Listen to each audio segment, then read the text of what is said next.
Ladies and gentlemen, welcome back to another Technical Alpha. It is Friday, June the 23rd, 2017, all day. And we've got another great show lined up for you. A little different of a format than the previous 14 weeks. We're throwing a curveball at you, but it's like the shittiest, softest curveball ever because it's basically kind of the same thing, just split up a little differently. And we're going to talk a little bit more about that in this opening bit here once we get around to it. Mr. MaximusBlack. Yeah. Hit me up with the sound of waking up too early, rolling over, hitting the alarm clock, and then the second time you wake up, oh shit, it's 3 o'clock in the afternoon. Say that one more time. Wow. I was hearing double of everything, and I was trying to figure out if it was your end or my end, but I had another window open, so I was hearing it all in double. But one more time. All right. Hit me up with the sound of waking up the first time to your alarm and then putting the snooze on only to wake up a second time and oh shit, it's 3 o'clock in the afternoon. Ding ding ding ding ding ding ding ding ding ding ding.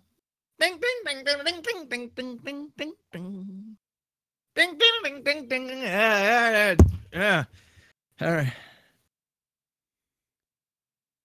Ding ding ding ding ding ding ding ding ding ding ding. Yeah. What the fuck? Oh God! Shit! Slept in. Yep. Thor, you better not have shit on the ground. I swear to God, if there's piss down there, you're in trouble. That's perfect. Yeah. That's had to have happened at least once. Oh, it's what? At least 10 times. That's at least 10 times. You mean once a week, right? Once a week. Oops, my alarm didn't go off again, and now the entire day is gone. Ladies and gentlemen. You know, my wife is the worst for making me lazy because I'm like lately, like the last couple of months, I've been really good about waking up 9 o'clock, 10 o'clock the latest. Like crawling a bit at 10 is like, damn, I just wasted an hour doing nothing. But usually I get up at 9 o'clock, especially on the weekends when I have to get up at like 6 a.m. for yard sales.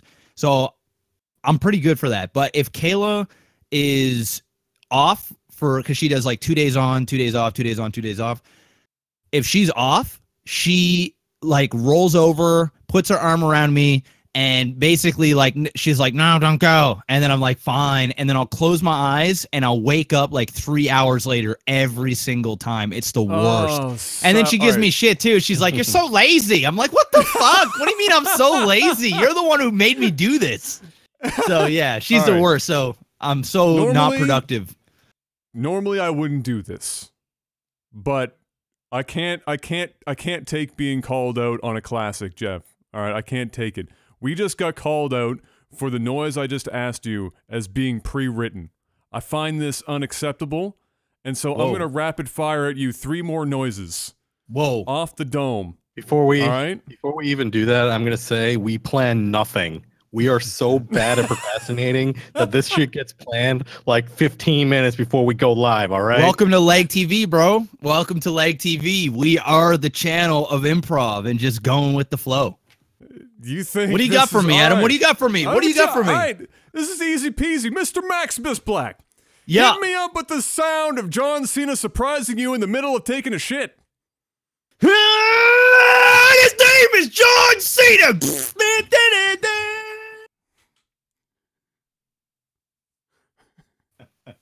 I accidentally unplugged my headphones. 1 second. There we go. We're good. We're good? All right. Okay. Mr. MaximusBlack. Yeah. Hit me up with the sound of walking down Gottingen Street and all the white people cross the road when you start walking towards them. Hey, man. How's it going? Hey, it's a new... Get the... Go! Run! I don't know how I'm supposed to do a noise of that, but sure. I'm half white, guys. It's okay. Mr. MaximusBlack, hit me up with the sound of walking on the boardwalk for Canada Day, and because it's absolutely crowded and you're enjoying your ice cream from cows, somebody on a Segway accidentally runs into you and you get pushed into Halifax Harbor and you grow a 4th arm. Okay.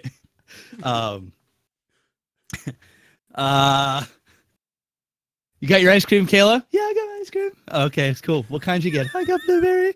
Okay, yeah, I got strawberry and just. What the fuck? Fuck! What the fuck? Shit! Son of a bitch! I've got a third arm! Oh, wait, that's my penis.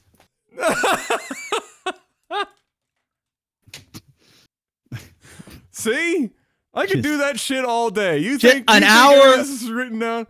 An hour Easy. and a half. There it is. The next stretch goal. An hour and a half of noises straight. You think? So, speaking of Halifax and Canada Day, what is your definition of crowded? Seeing as I'm going to be witnessing this, and I'm coming from like the New York definition of crowded. It's it's not crowded. that there's. It's pretty crowded. It's just not, a small, like, what, like skinny spot. 20 people there? Yeah.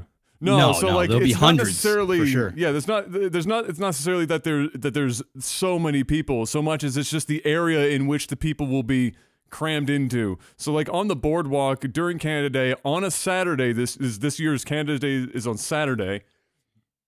If the weather is anything short of shit, Oh, there'll be thousands there will be down. Yeah. many thousands crammed into a very small area, and there will be people attempting to ride segways and shit like that, and it's going to be a complete gong show. It's going to be absolutely amazing. But ladies and gentlemen, welcome. We can get back to the regularly scheduled programming. Let me just give you guys a quick rundown of what this week and following weeks of Technical Alpha is going to look like, because we're changing up our format a little bit.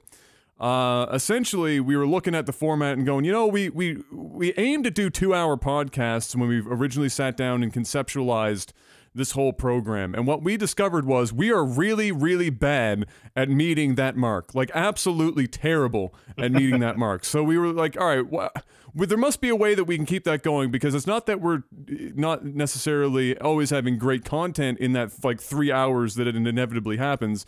But we need to change up how it's packaged so that people can more easily listen to this thing, because it's so damn long. So what you're going to get now is you're going to get, here on Twitch, nothing changes. Everything is just one big extravaganza, because on Twitch, nobody cares if you live stream for 3 hours. In fact, if you only live stream for 3 hours, you're a scrub. So here, it's whatever. But on YouTube and on the RSS feeds and everywhere else, you're going to get 2 separate releases during a week.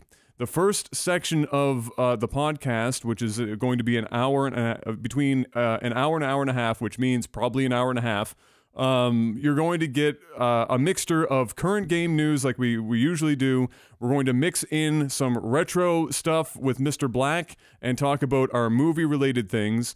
And then then the first hour and a half, and then the second hour and a half is entirely technical support.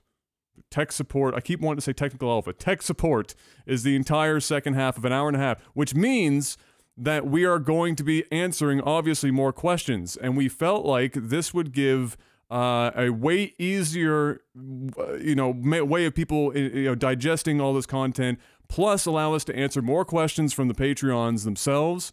And since some people had brought this up, and even we were noticing it, when we're talking about news and stuff, we don't always have the ability to just ramble about random nonsense. Whereas in the tech support, that's usually where it happens. But we were kind of hamstringing ourselves, because tech support was only like this last 15 minutes to half an hour of every podcast. So we're now extending that to a full hour and a half segment that will be its own thing. So on iTunes right now, you're listening to this. It's probably Saturday, Sunday, or Monday, one of those 3 days, I imagine, where the bulk of the downloads happen.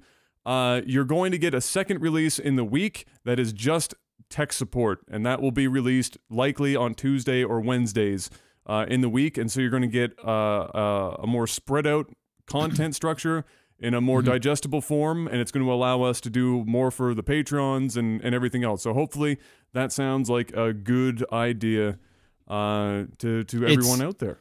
It's essentially the exact same thing, except you're not going to get all 3 hours or 3.5 hours or whatever we go in one go. You'll still get a release Saturday, Sunday the latest, and then you'll get another release Tuesday or Wednesday. The Tuesday or Wednesday will be more of a LAGTV style where we can talk about whatever, go on tangents, doesn't need to be so structured. And then the first half is more of like, structure with some banter and things like that, but it's very podcasty, but the second part is more of just us shooting the shit. Yeah, so it's almost identical, just kind of split up. Yep. So how much are we charging our wonderful listeners for the privilege of this wonderful structure? I'm glad you asked that question, Panic. It's coming to you for the low payments, 5 payments, maybe 6 of free 99. We haven't decided on the number of payments. We're somewhere between 5 and 6, but we haven't decided. But it's going to be 5 or 6 payments of free 99 for the content. So hopefully you guys have been putting away all those pennies, because we wouldn't want you to break the bank on all this content. Gents, let's jump right into it, because obviously I knew this opening segment for this new structure, because we had to talk about the structure, was going to be a bit longer. But let's hop into what we've got. We've got a pretty, despite the fact we came out of E3, which normally there's like this absolute drought. It's like somebody like turns on every tap in the house for like an entire week, and then dad goes, shit, our water bill, and then everybody fucking slams the tap shut, and there's no more news for a while. We actually have a couple of like half-decent things to talk about.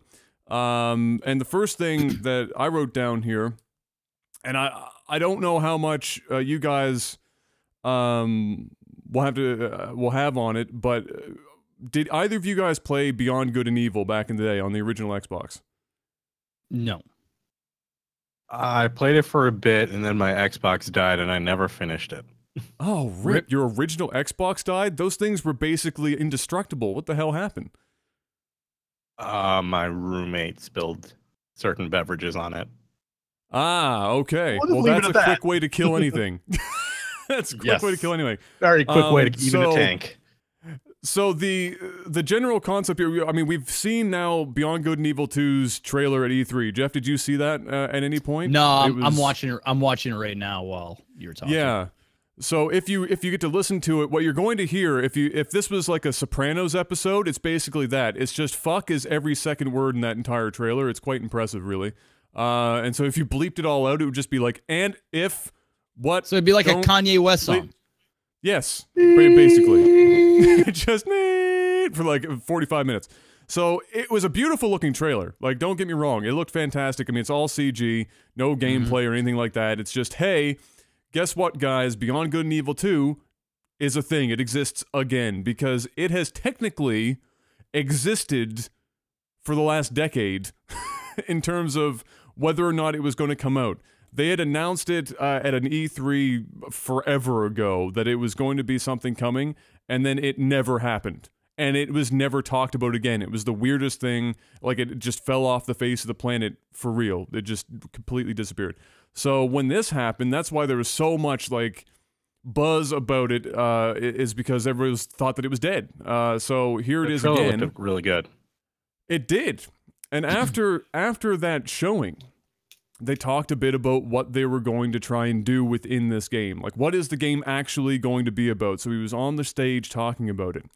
And that's what a few articles have been about this week, now that people have had some time to just come down off of Hype Cloud 9 and just think about what was discussed at that press conference.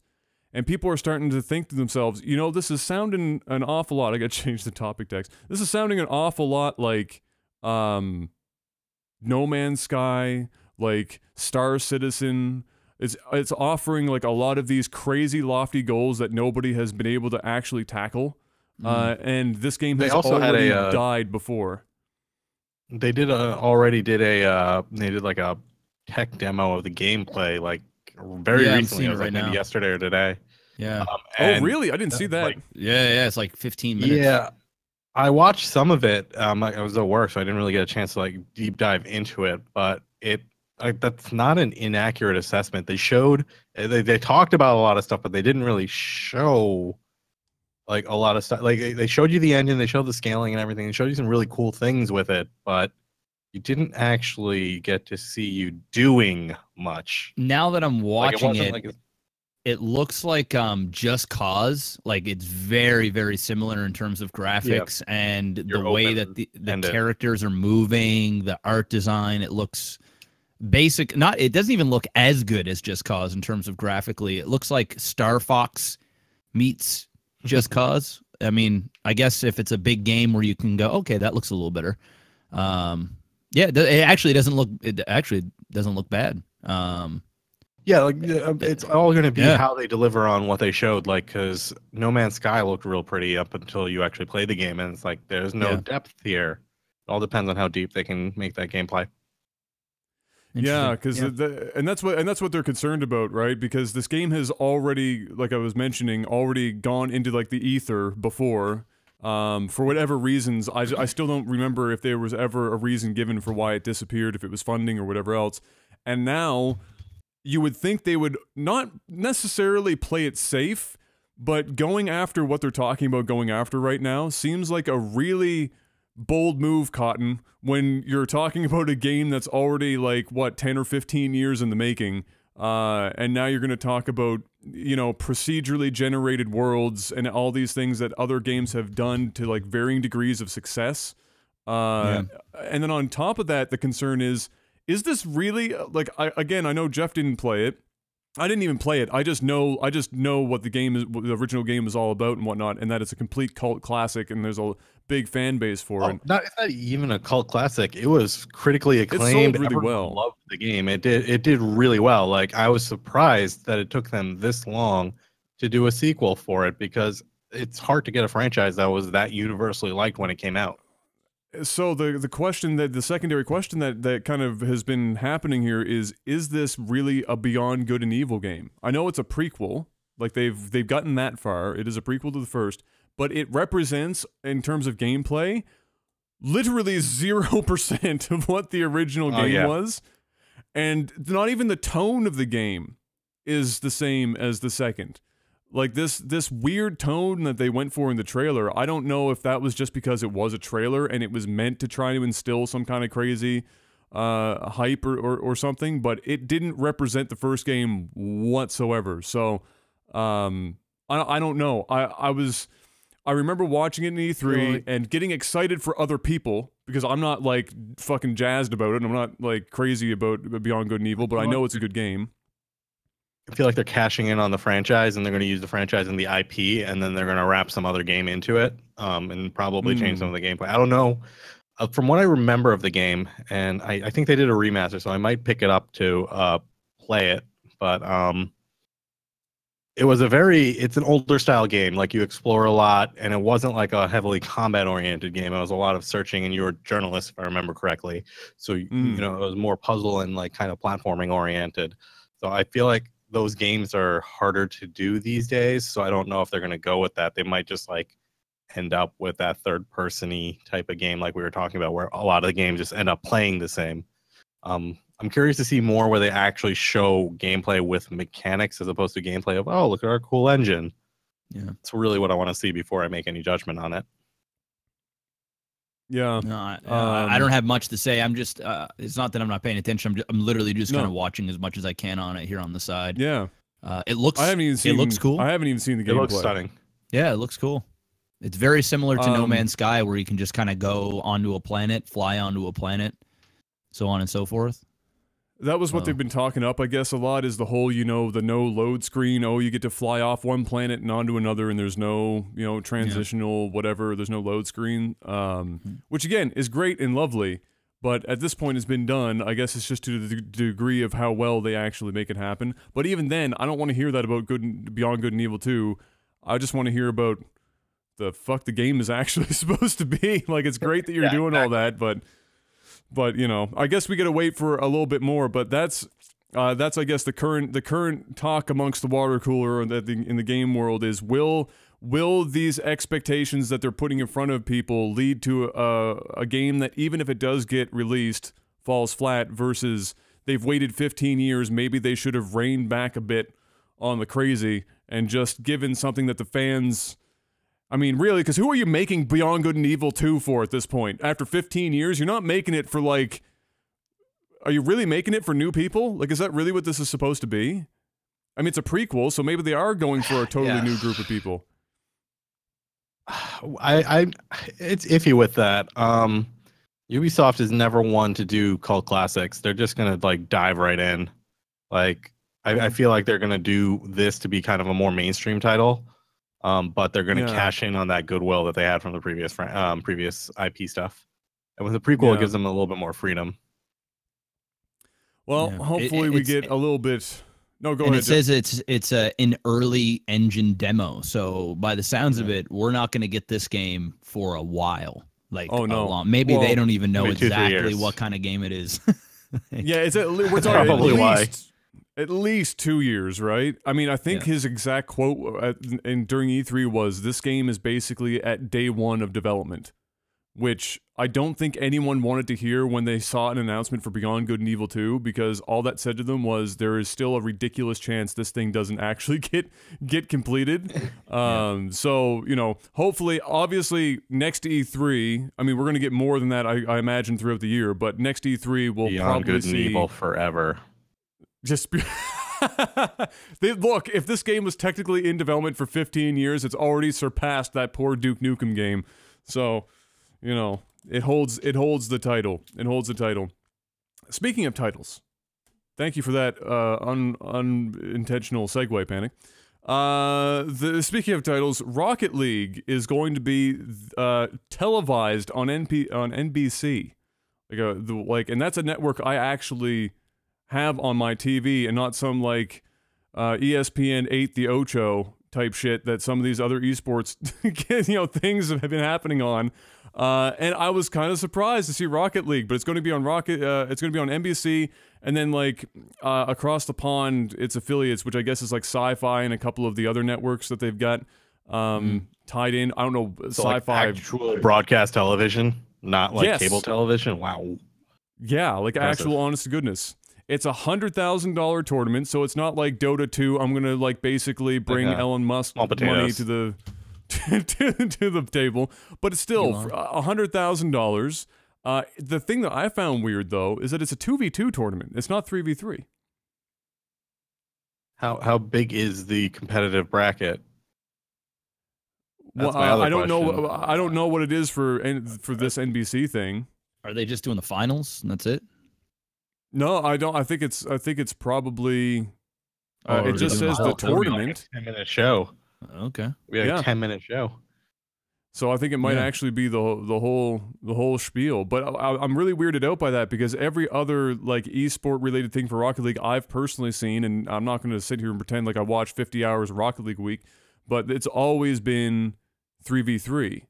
And that's where most of the game's competitive scene is, to my knowledge. So why 2v2 is a little... Well, here's the reality. 3v3 is the interesting part. Well, to you, but here's the reality. It's going on television. The people that are watching or potentially watching, they are whatever. Like they are people that are going to be introduced to Rocket League, whether it's a 2v2 format, 3v3, 5v5, 10v10, they know no difference. So somebody new that's watching it, going to see a 2v2, they're not going to be like, oh man, it would have been so much better as a 3v3. A lot of them are going to be like, holy shit, video games are on TV and there's $100,000 prize. The people that are really into Rocket League, of course, are going to watch. They'll probably end up just watching it online opposed to TV. There might be people that'll tune in on the TV just to help out ratings or to say they watched on TV. Those people probably already know it's a 2v2 and it's a specific 2v2 tournament, but the majority of people that are going to watch it on television, they ain't going to give a shit. It doesn't matter what it is. It's just cool, I guess, that it's going on television. I think Rocket League's a good one too to put on. Rocket League's a great game. Yeah. I apologize. We have to make a little edit here. Apparently, it is NBC Sports is where this is showing up, and Sci-Fi, not the NBC network itself, which makes just about as much sense. Okay. Yeah. So it is cable. So, and it's the grand finals of the whole spiel. But yeah, I agree. I think Rocket League is a great choice. I mean, it's already kind of leaning on the sport of soccer or football, depending on which side of the pond you're on. So it's not like the rules are overly complicated. Like, you don't even have to really explain the rules. If somebody understands soccer, you're going to understand Rocket League's fundamental put the ball in the net type shit. And then I guess the upshot to 2v2 is it will be easier for people to follow if they're not already into watching Rocket League. Like if you have 6 cars, that's a lot different than having 4 cars on the screen. So that's probably I'm not sure, a bit of it too. I'm not sure about the casters. See, I know nothing about the Rocket League esport. I have no idea. Obviously, there's a demand for it. Done. There's a like when I was at PAX. Was it PAX? Yeah. Well, one of the last events, they had a Rocket League tournament going on there, and it was jam packed. And it was pretty fun to watch too. I did sit and watch it for really a couple of exciting matches. to watch at a high level. I think what's going to have to happen, and more importantly than anything, is they need to get casters that are going to portray the game not for the diehards, but they're going to have to dumb it down. They're going to have to explain things in layman's terms. A lot of the lingo and things they can kind of, if they're putting it in there, they're going to have to explain what those things mean. It's kind of like how, when UFC started, or other sports like that. They're not going to go out and throw these big words or these. They need a Joe Rogan. They do need a Joe Rogan, and I have no idea the type of casters they have there, but hopefully the ones that they do, they realize how big of a job that they have, more so than the actual players. The star of that broadcast is going to be the casters and the production team. If those things don't match, it's going to be a bad time, because even if the matches aren't all that great, it's going to be up to them to hype it up and to make it fun to watch. But not only that, you got to educate people and hold their attention long enough that they want to sit and watch the actual matches, because a lot of people that are going to tune in, they're going to be like, what the hell, video games? If the casters aren't good and it sounds nerdy and it sounds stupid, the mainstream audience is just going to click out. They're going to tune out. Check out. Yeah. Half the time I'm trying to read Panic's face if he's going to say something. I'm like, is it going to happen? Is something going to come out of his mouth?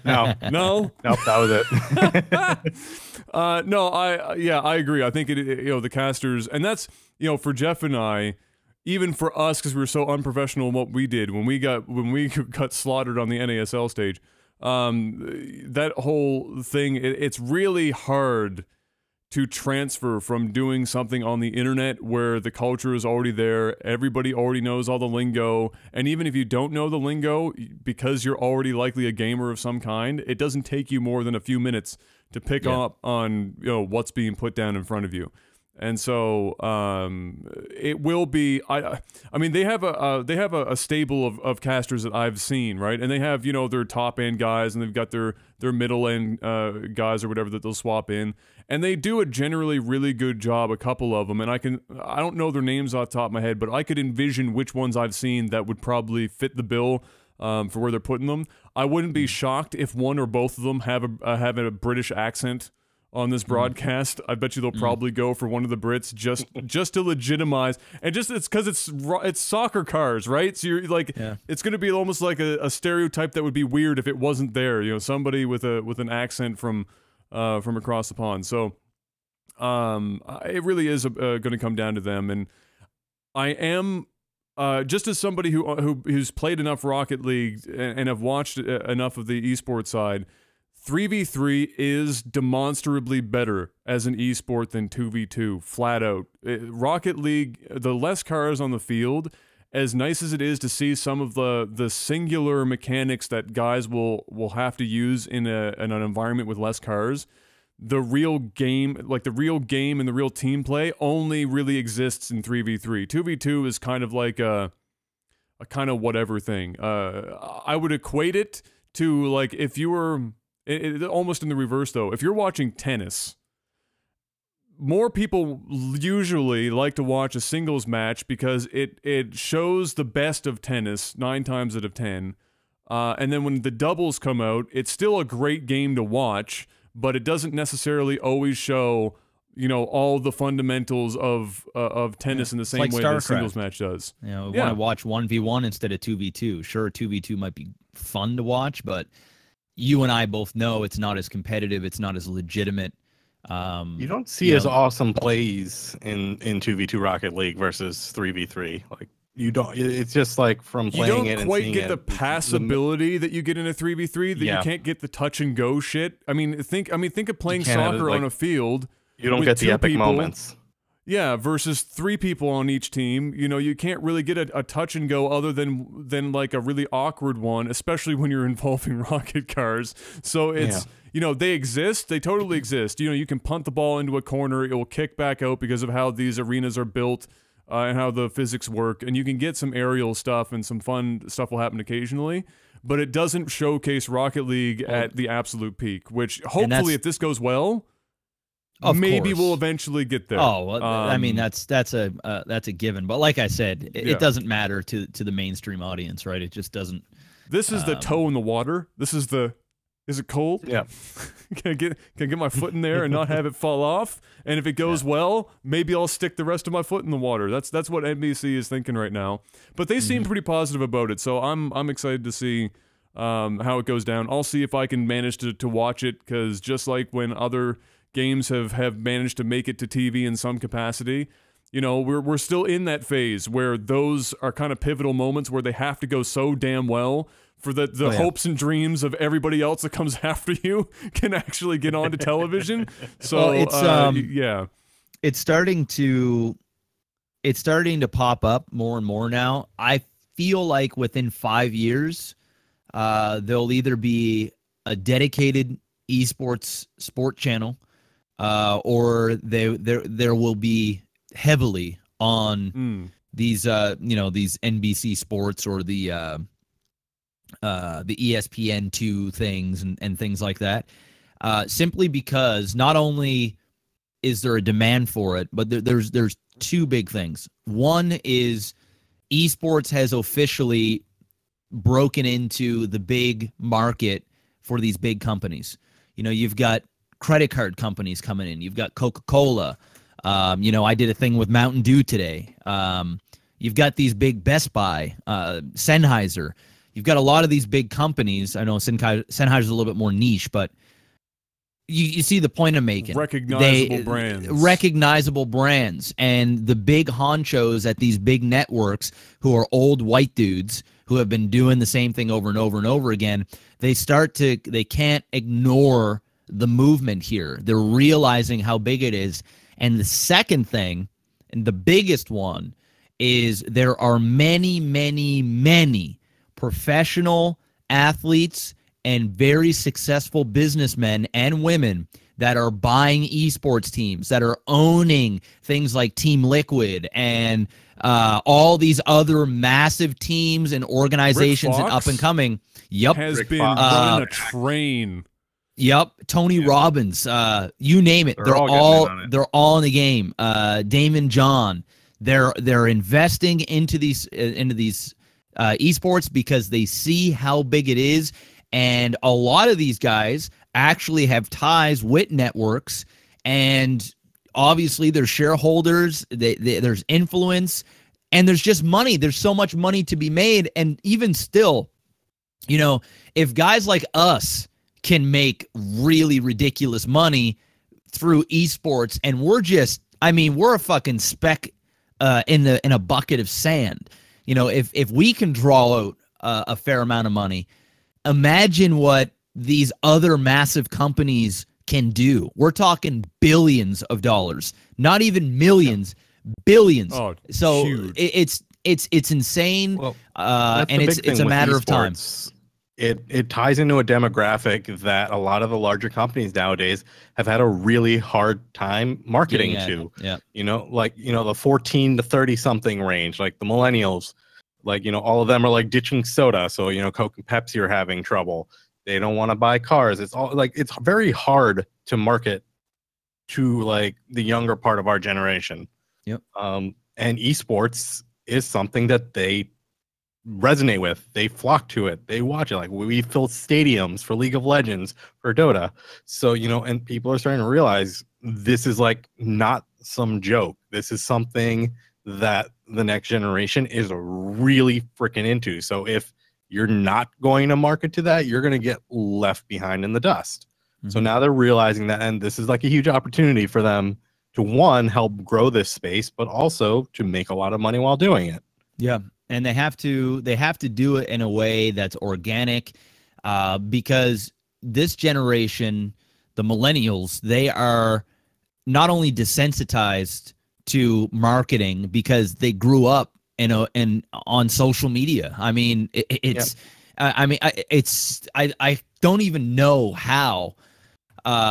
It was so much easier to sell things back then to people, because not only it was harder to do the research to see how legitimate a product was or get another opinion on it or whatever. You just kind of it's kind of like the old days when, for example, we're going to talk about retro games, but back in the day, for a system like Atari, for example, when an Atari came out, Atari was right around the time where there was a massive bubble, it just burst. The video game industry in North America fucking died.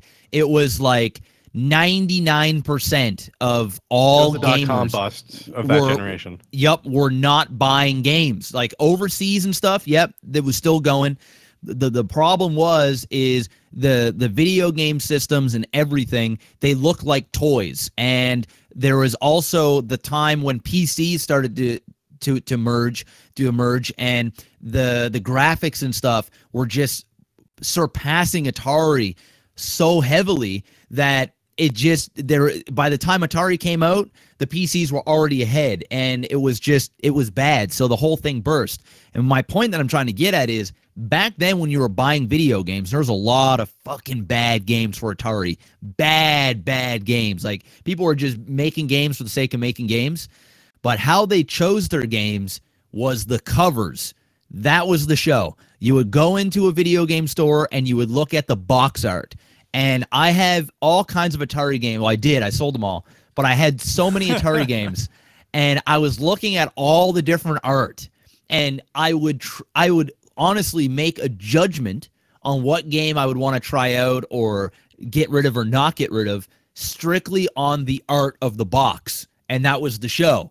So now it's much different. Now you go into a stream, you watch a YouTube video, you ask your friends, and the information is instant. It's as soon as you want it, you get it.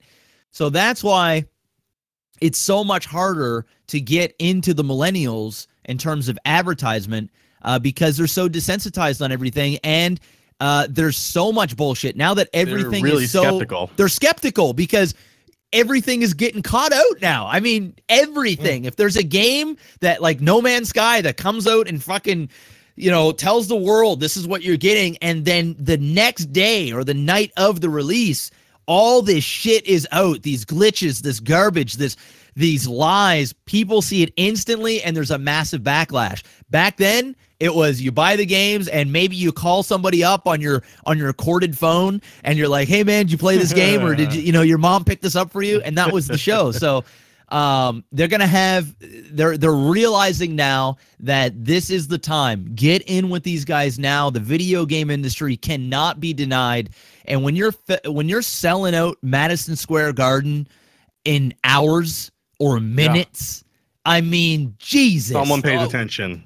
You have to. Attention to that. You have to. Yeah. Even if you have no business, you hate the person. I can't stand this industry. I don't understand it. I don't want to. It's garbage. Stay away from me. We're making plenty of money over here. We don't need it. It's all noise. You sell out Madison Square Garden in minutes, and you get viewership bigger than the Super Bowl, and you've got people buying out teams left, right, and center, big people that have influence. It's time to listen, and that's what we're seeing. That's why I give it 5 years. Oh yeah. Oh no, for sure. Not even 5 years. I'm gonna go with 3. That's gonna be. It's gonna explode in the next 2 or 3 years. I guess just to wrap this up, I want to get your guys' thoughts on this without spending too much time on this topic, but because we're spinning out of Rocket League into the general idea of esports on television and the whole takeover of esports in general. But do you guys think that it's going to okay, so to frame this better, we talked about the challenge of the caster problem, right? Where we discussed the fact that, especially right now, where there's a whole whack of people that you're going to put this content in front of that has zero idea what the hell is going on. Not only are they mind blown by the fact that they're watching a video game being competitively played on television, but now you've got to break that down to them and make it entertaining for them at the same time. And how big of a problem that is. Are companies going to market for those people only, or are they and just leave the fact that for everyone else there's the online, Twitch, YouTube, Mixer, whatever else platforms that are going to lock in some of these exclusive online streaming rights to all this type of shit, and then there will be network, television on the side as well. Are they just going to market to the layperson there, or are they going to do something like ESPN is going to literally create a separate sports network that only deals in that, and just don't try and mingle it with everything else, just to try and separate it and make it easier for people to find and digest? Because I feel like you're trying to take two puzzle pieces that don't actually fucking fit together, and you're just fucking just trying your hardest because it's 4 o'clock in the morning and you've been doing the puzzle for 6 hours and you're like, God fucking fit! You just fucking slam it, and just two mangled pieces. That's the online community and cable TV or whatever, where the people don't have any idea versus do. So what do you guys think they should do? Do you think they should keep it separate and then make its own thing, or how do you think they should tackle it? What I think is going to happen is they're going to go with the model that they do with cable TV right now, where you have the program sponsors who are part of it and they're kind of baked in, and then you have the regional advertising, and then you have the local advertising, and they have blocks and segments for the advertising. So I feel like what's going to happen is they're going to have the actual event advertisers who are there with a bunch of their slots and their promos kind of baked in, and then you're going to have a much smaller regional bucket, and then there's going to be a bunch of, for the online stream, there's going to be a huge online segment. That entire regional segment is going to be online advertisers who are more targeted for the hardcore, because honestly, I don't think you're going to get many people from TV going to watch it on Twitch or going to watch it on YouTube or whatever. They're just going to watch it from their living room on TV. What about the reverse? For the Twitch people, I don't think you're going to get as many people. I don't think they're going to get as many people watching from Twitch to TV. No. You're going to get people who are going to sit down in front of their TV, and they're going to turn on the Roku Twitch app to watch it. Yeah. Yeah, that's why I was asking, how to package it. Not necessarily advertise, but how to package it, because do they put it on an island, ESPN 8 the Ocho, or do they try and mingle it with other things because they know that it's not going to be people from online coming over and consuming it on TV? How do they do that effectively to actually get into the market where they're trying to get into? ESPN 3 through the Ocho or whatever, those are all the minor leagues. Those are the little ones. If they get traction there and people are actually going to watch it there, they'll move it up a couple of channels. Maybe it will go from ESPN 8 the Ocho to ESPN 8, the quad, or whatever you want to call it, and it gets moved up. And that's what they're going to do. They're gonna test it out, and they're going to say, we've seen numbers like this, so we'll leave it here for now, and then we'll publicize it some more, and we'll do some tests and push it forward. Maybe in one area or region, we'll move it to ESPN2 and see how it does. The broadcast networks and these sports networks, they're very meticulous in doing their brand research and their ratings, and that's the nice thing for esports. They're going to find a way to get better metrics on it. Yeah, and then they'll make decisions based on that. I don't think it's one of those things where they sit in an office and they make all the decisions right off the bat. They're going to put it out there. They're going to see what happens. I think it's going to be not only the network, but also the developer as well. It's going to have a big say because it's they want to have their game portrayed in a certain limelight as well. So they can't just say, go and do your thing. I think what they'll do is very similar to what UFC did with Fox. Is UFC will do their own thing. So UFC will have their Fight Pass where you can go on, watch all their stuff on their website, where they have their own Reebok sponsors and all this other stuff. You'll get to go watch on their YouTube channel, and you can do their watch their series and things that they have there. But then on Fox, they have it's very produced. Everything that's there is under this umbrella of a certain type of language that can be used, certain type of all these things, and that's also another reason why you don't want to commingle it and make it universal through both, because if you do that, you're going to have to bow down to the TV regulations in terms of language and everything. The memes don't work. Memes don't work on TV. And no, they don't. And the thing is especially in the gaming world, when you even if it is simple as saying kappa, or as simple as seeing a Twitch chat, or as simple as saying oh shit, and you can't do that anymore, even though to hearing no bad language may be good for some people, even on Twitch. When you start taking away from what people are used to for television of all places, let's not forget the esports world is very, very on a high horse. I mean, and I'm on that boat too. Like, you know, I can already see TV don't know how to handle this thing. This is a monster that is bigger than NBA itself. You can't use the same formula for what you're used to on esports. And if you do, that's fine, but you got to package it and let the people via internet and everything know that, hey, if you're watching this on TV, you're getting a different type of program.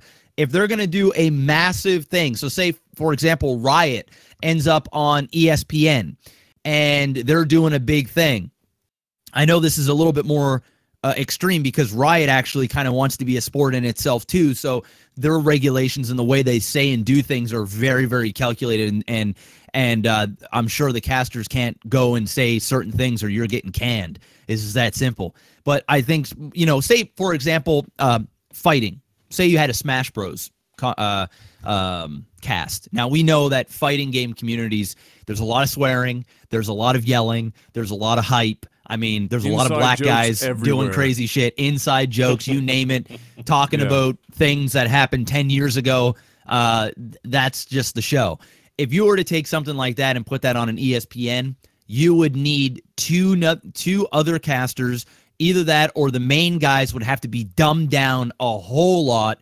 Have one cast that's on Twitch that is basically the same thing. So if you're watching WWE or you're watching UFC, you've got Joe Rogan and whoever. I was gonna say Mike, but he's now with Bellator. But if you and then you have like your Spanish casters and you get your French casters and you got your whatever. You're watching WrestleMania. They've got like 30 different casters for 30 different countries. The Spanish desk gets fucked every time somebody goes through a table.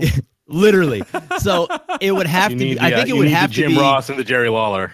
It would have to be something like that, where you would have your own two guys that were for the network, probably hired by ESPN and contracted for them, kind of like what they had with WCS and stuff, where you would have different casters for different regions.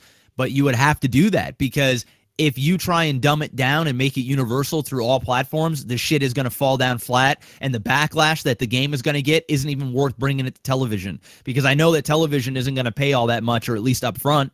It's going to have to be a proof of concept, and I think it's great. I think Rocket League is a really, really good one to put out there, and like what you said, it's soccer, it's robots, you know, it's easy to understand. It's it is easy to simple. watch.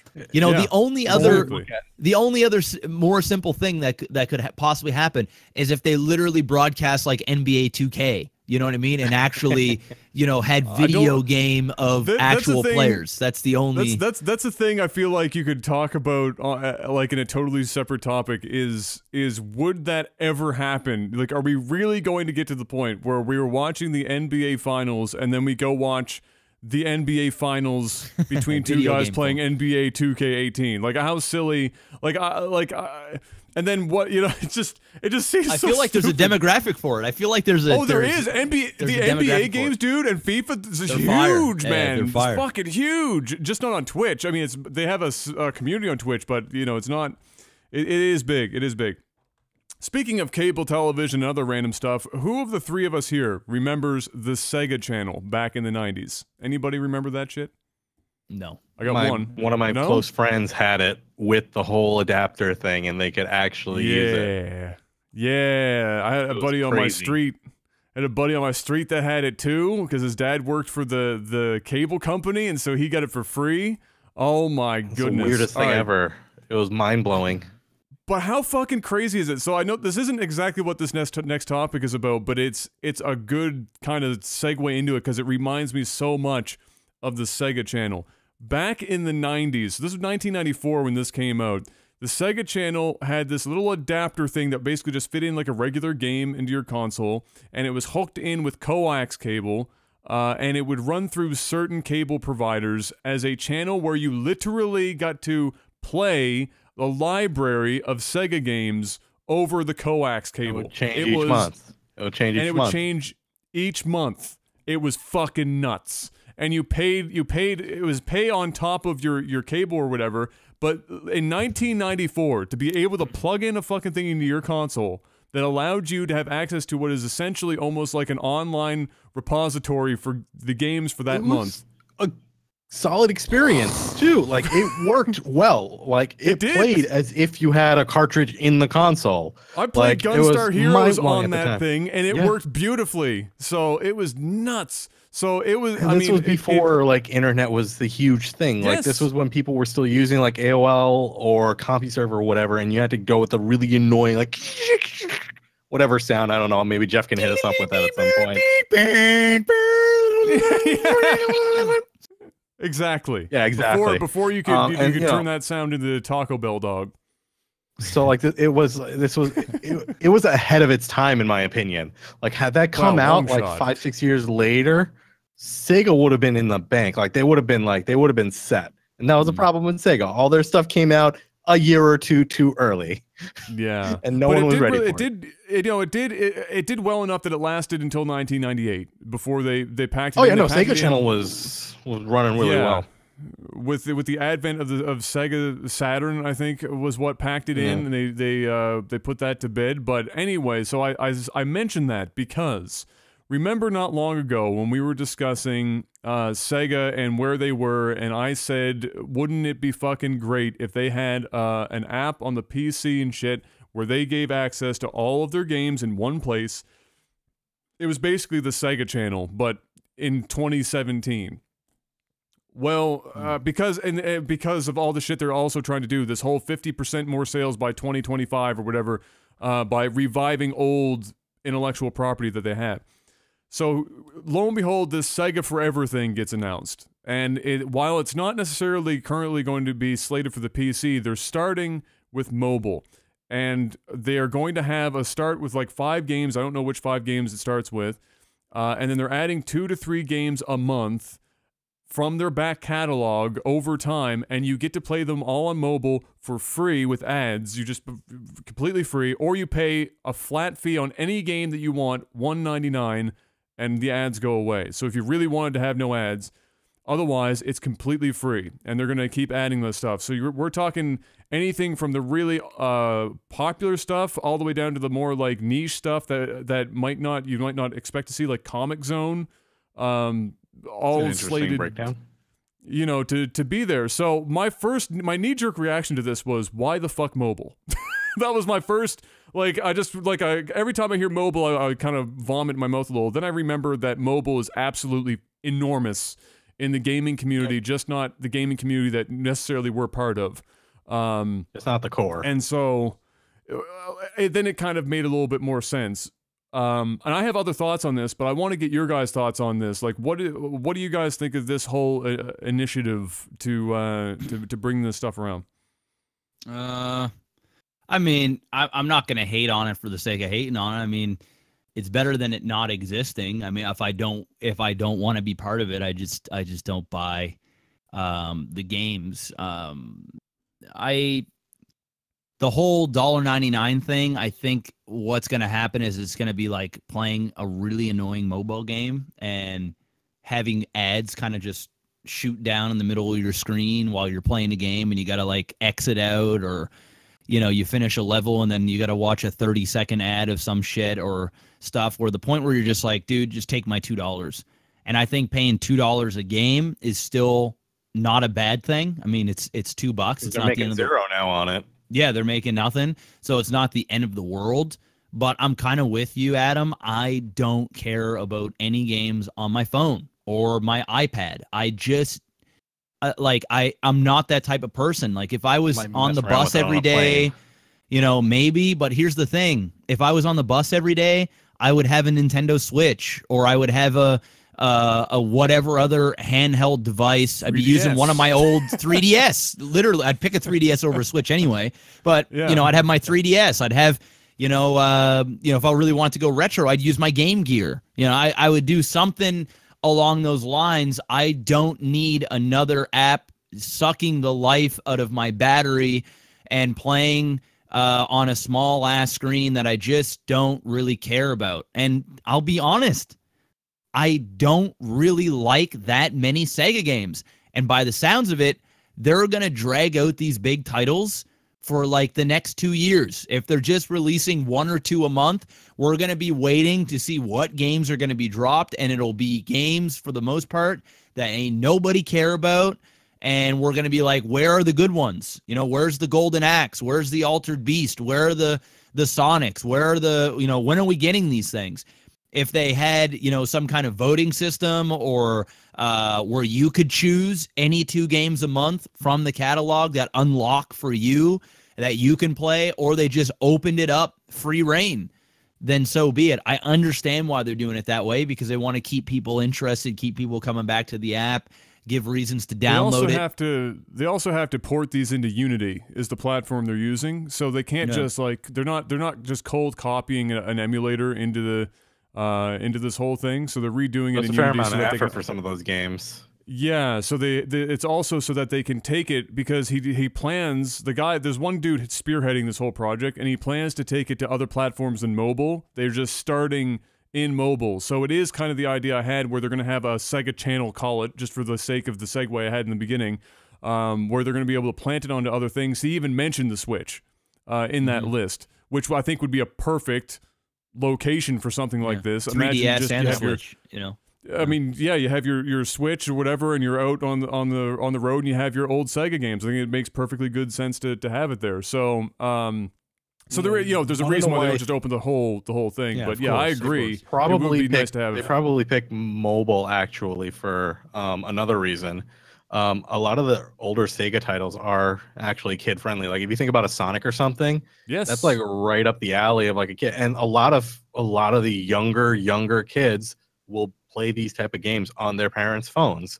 You know, they'll play it on the iPad while they're sitting at home. And guess what? They're going to be like, oh, this ad is, they're going to eventually just go to their mom and be like, Mom, can I pay the $2 for this? I don't want to see the ads all the time or whatever. And your mom's going to be like, you know what? It's going to shut them up for a little bit. Pay the $2. It's either that or they're going to watch the ads, right? Kids don't care. Yeah, they're just going to, they're going to sit there and watch the ads, and Sega will make some money. I just wish I cared more. I wish this was a console that got me excited. They let their stuff die out too much. Yeah, I don't have any attachment to Sega, and the games that I want, I own. So if I wanted to play, Mutant League Hockey, or I want to play Gunstar Heroes or whatever, I already own it. So I can play it on the physical thing. And a lot of the good games are already on the PC. This has been done before. You can go on Steam and download Sega Classics. You can go, I have like an Xbox game right down there that have a bunch of Sega games on there. This has been done before, and in the best ways. I'm not sure that this is marketed for us as gamers. I'm sure there'll be people that'll do it. I think this is a good play to get new people into it. And also people, when it comes to phone stuff, they just like free shit. They like downloading free stuff because it's free. And I'm sure it'll go to the top of the App Store. Obviously, there'll be a lot of downloads and promotion. People will just download it because it's free. And then they'll try it out, and maybe, just maybe, it'll do well and they'll make some money for it. So thumbs up to them for doing it, but kind of thumbs down for me, because I'll probably never download it or use it unless it hits PC. Then maybe we'll stream a little bit. Yeah, so my take on this is a couple of things. One, I agree with Panic with the kids and whatever, and also the fact obviously the free stuff is going to give them a lot more promotion and run them up to the front of everything. And the sheer number of fucking people that do mobile gaming is an absolute like before, on the side LAGTV when I was working on some things and we were the startup that was in motion that never came to pass, we were going to be in the mobile game market, and so we had to obviously you buy a bunch of you know, intel basically to be able to establish how you're going to tackle the whole market. You just buy a package of literally just somebody went and did market research and you're buying it. And I had no fucking idea just how much money is tied up in mobile. It is insane how much it is. And so it's not shocking to me when you think about it, you know, that they would go that route. Because whether it's ads or not, they're making money on stuff they're not making money on currently. Yeah. And here was my other thought.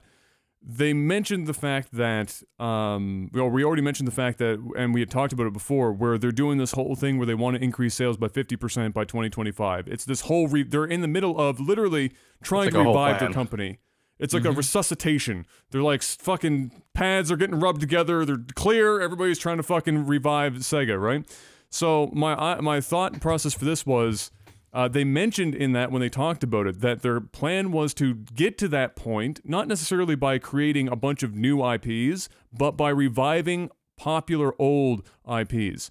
So what I thought was with this shit, when they're doing all of this, other than making some money on stuff they haven't already done, they're going to be able to have some information out of this as to which one of these are the most popular and which might give them the best shot if they revived those games for their goal of reaching 50% increased sales by 2025 in that grander scheme of things. So I think it ties really well into whatever they're doing. And again, like I said before, while there's not a huge list of Sega games that I could just rattle off about wanting to go back and play right now, there are some really fucking good Sega games that have happened over the last few decades, really, at this point. And I would love Sega to actually make its way back up out of the morgue and into the sunlight and be able to have the money to maybe make some crazier, bigger games that they necessarily haven't been able to tackle because of monetary reasons for a long time. So I'm pulling for them. I think it's a pretty smart idea. Again, like Jeff, I don't give a fuck. I'm not going to go out and get my phone and download every I might try it for Sonic novelty. game. Yeah, I mean, I'll probably do it to see how well it works, because like we said, they're porting it to Unity. I'd be kind of cool to see how it does translate to phone, but I'm not going to sit on the crapper and play on how Sonic they implement 2. it, yeah. You know, I think that's you not might. going to be me. I think you might. It might be your go-to crapper game. It's entirely possible. Right now, Magikarp Jump is just, it's all my, that's my thing when I'm, you know, on the crapper right now. So now you gotta outdo the Pokemans, but yeah. So, that, ladies and gents, is it for this part of it. We're going to go to a small break, and then when we come back, we're going to talk about movies and stuff. I believe we have, oh, and also, of course, Jeff's retro game segment that this is so secretive, not even I know about what Jeff's going to talk about this week. I'm going to be honest, I don't even know, but I've got something I can talk about, so it's all good. I didn't put much thought. It's been a busy week for me, dude. I've been planning at this finest. You know what, man? Yeah, oh, by the way, I'll talk about that later. Anyway, we'll do our break. Do some cello. I believe in you. We took a big hit on Patreon. I mean, I woke up this morning and I looked. Yeah, but it was expected. I know. I know. But part of my soul left me. I said, "Oh my God!" I had to check to see if I had enough money to pay mortgage. It was bad. It was. It was bad. So yeah, just go and let's just get that little bit of a cello going here, boys. Let's get that cello going. Yeah, we got the sellout coming. We're gonna go to break for a couple of minutes, stretch the legs, get some water, and when we get back, retro games and movie stuff, all off the cuff, because like the intro to this whole thing, ain't nothing scripted here. Nope. It's pretty much a run and see what happens. All right, guys, sit tight. We will be back in a few minutes. Peace. Hey guys, if you're enjoying Technical Alpha and are interested in supporting us, do I have a solution for you? We've set up this Patreon page to help us, help you, help us, and you. We've got a list of options that would make a used car salesman cry that provides you with a range of goodies for your support. Head on over to patreon.com/technicalalpha to see what's up for grabs. Like fancy badges and stuff? Subscribe to us on Twitch to get access to, well, badges and stuff. Not big on subscriptions. We have a button below that allows you to directly throw money at our faces. Careful you don't take those eyes out though. We are so very fond of our eyes. Honestly though, while we like to joke about the sellout, just being a regular listener is a huge help, and we're incredibly thankful for all of your support. Technical Alpha will continue soon, so sit tight.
Welcome back, ladies and gentlemen, from another sellout something. I wanted to say Sunday, but it's only Friday. 2 more days, bro. 2 more days. We're not there yet. Welcome back from that break. It is now time to move on to a completely off-the-cuff retro corner. Mr. MaximusBlack, you've had some time to think. Not a lot of time. I have no idea. Is it corner?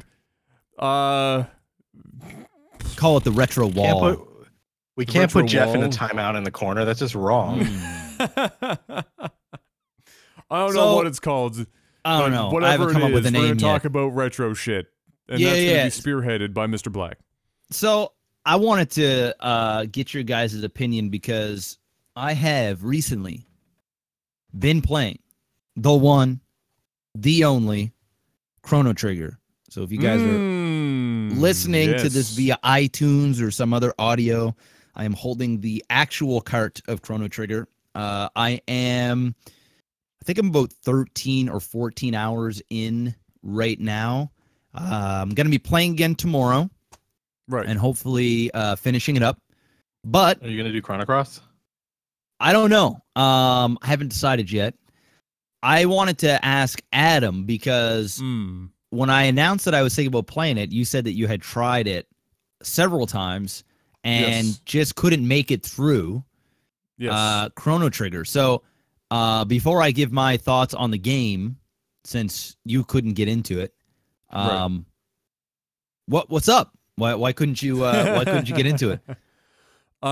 So yeah, like Jeff said, I have tried to play Chrono Trigger now. I think between 3 or 4 times, somewhere in that neighborhood. I've gotten different lengths into the game usually, but I don't. The 3 or 4 times I've tried it. Of that, the majority of those times it's ended in like the beginning of the game. I get to like the carnival and I nope the fuck out of that game. Are you serious? That soon? Yes, that soon. It's like you in Skyrim. Pretty much. I do like the first 45 minutes over and over again and never go any further. I can't describe necessarily what it was about Chrono Trigger that I just couldn't get into. I don't know if it's a combination of the fact that that for me it's hard to go back to nice mug Panic.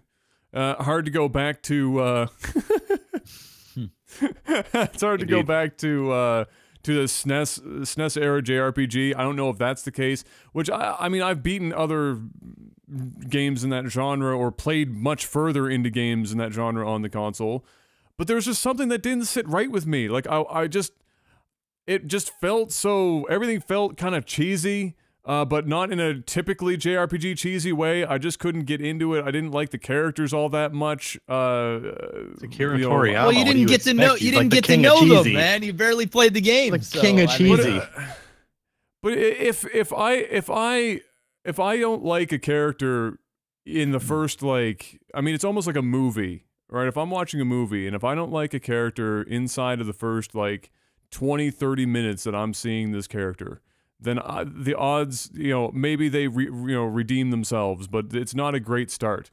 But the thing for me was I just couldn't get into it. And I don't think there's actually any individual reason for why, which is the most unsatisfactory fucking answer any person could possibly give. I mean, maybe you can correct me if I'm wrong, but I think you're just not a fan of the old style RPGs in general. I feel like I would think that would be the case because Trigger is like your quintessential one. Yeah, like and I mean, it doesn't mean like, I mean, you can still like, I'm not saying you don't like JRPGs at all. I know you love JRPGs. I think maybe what it is, I mean, because when you think about it, Super Nintendo is the mecca and like the birthing right of JRPGs. I mean, that console has some of the best critically. I mean, it's subjective, but if you go and ask any hardcore JRPG guy Chrono gal, Trigger is top 3 all time in JRPGs. Yeah, but I mean, on you've a lot got of lists. I mean, you could the Dragon Quest franchise alone. There's Dragon Quest. There's Secret of Mana. There's Chrono Trigger. There's Final Fantasy. So many. 2, 3. Mystic. There's, I mean, you name it. There's a wall of them over there. Some of which I haven't even tried. At least 1 or 2 of those shelves are just JRPGs. And like, not even just JRPGs, but like good ones. The JRPGs. So yeah. I feel like for you, and we've had these discussions before, you haven't played much of the Super Nintendo. You never owned one. No, you never, of course I never owned it. You don't have that attachment, and which you've is gone. Why I said it's hard for me to go back to SNES JRPGs specifically, is because I just never. I didn't have. And also, I love the graphic style. And because it's easy to look at it. It's kind of timeless, right? But the way it plays is very different than, say, a PlayStation 1 or PlayStation 2 JRPG, which you would, it's not that different. Well, they're almost identical. Well, in terms of there's no voice acting, it's all reading. It's the that's never heard. It's very, very repetitive in terms of scenery and the way it looks. The way it plays isn't as refined as some of the newer genres or the newer generation of consoles in terms of like moving around and just interaction with the world. I mean, you look at it, it's RPG Maker, what we used to play essentially, over and over and over again. So it's just the old school turn-based RPGs that either you love or you hate. I feel like I don't know. I mean, I'm just going from what you're saying because you're not doing a good job at telling me why you don't. No, of course, because it's hard for me to even describe it, right? Because it doesn't make sense. Because in all honesty, like if you look at Chrono Trigger and Final Fantasy VII, other than the fact that you go from 16-bit to people don't have elbows, there's really no functional fucking difference between those two games. They play identically. One has more headroom for a soundtrack that isn't bit crunch, and better graphics, and that's literally it. Like functionally speaking, they play identically. In fact, Final Fantasy VII borrows from mechanics from games even further back than 6. So it's I can't boil it down to the gameplay. I can't boil it down to the lack of voice acting because 7 didn't really have voice acting either. I can't boil it down to like music or anything because the music's fucking awesome. I love the graphics in 16-bit. I don't know what the fuck it is. The only thing I can think of perhaps is that the storytelling in some of those games, or perhaps more specifically, the translations on the storytelling aspects of those games weren't phenomenal. In fact, there are endless fan projects, for example, for the Final Fantasy franchise and stuff like, and other franchises too, Secret of Mana, a lot of the ones you just mentioned, the big ones, where people they've retranslated because they were so shittily done the first time around. And when you're a Japanese RPG leaning on character development and story, and your translation is pretty fucking rough, and you don't have a childhood attachment to those games from having played them before, and you go back, and then that's really difficult, because the thing that you're supposed to be leaning on in terms of your game, because it's not necessarily the turn-based thing. I fucking love turn-based. It pisses me off whenever a Japanese RPG comes out that isn't turn-based. The core of the genre wasn't displayed at its best, because at the time, the translation, it wasn't really a huge priority. I mean, shit, look at the Final Fantasy franchise and just the numbering scheme that they had to come up with for the differential between Japan and Europe and North America. It was a complete crapshoot. So, I think that's part of it for me. Like, when I played, for example, here's a better example, Final Fantasy VI, which is what, Final Fantasy 3, technically speaking, I think is how that went, something or 4. Like that. I don't know what the fuck it was anymore. Anyway, when I played that, and I said, you know what? 6 is with 6, 7, 8, 9 in that block is where the vast majority of people, and some people would throw in 4, are where everybody butts heads for greatest Final Fantasy of all time. And because I didn't have the SNES, I wanted to play 6 to see how it paired up or went up against some of the games that I played as a kid. Because people, for example, talked up Kefka as the greatest villain in Japanese RPG history. I was like, fuck me, if that's the case, I need to go back and see this. Not because I thought the game was going to play incredibly well or anything, I just wanted to see the villain and the characters that made it all happen. 6 is, by the way, still, I think, the prettiest Japanese RPG on the SNES. I think they used Mode 7 the best. I think they did color palette better than everybody else, and character design. I love the fuck out of that. I also love the fact that I could suplex a train. That's the greatest fucking thing that's ever happened in a video game. Fucking period. I actually physically picked up and suplexed a train.